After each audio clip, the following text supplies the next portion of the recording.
So, you'd like to nominate someone for the Not the Welsh Charity Awards. Great. The good news is it's really straightforward.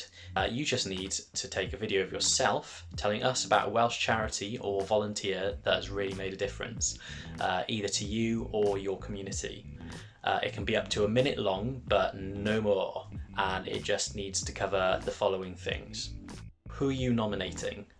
What's their name and where are they based? What did they do? What support did they offer? What do you want to shout about them? So that's what impact they had and how did that make you feel? And last but certainly not least, we want you to say thank you, because that's what this is all about. Once you've done that, you just need to send your video via email to news@wcva.cymru. And if you've got any photos you want to include, feel free to send those along as well. And lastly, thanks for getting involved. We're really looking forward to hearing from all of you soon.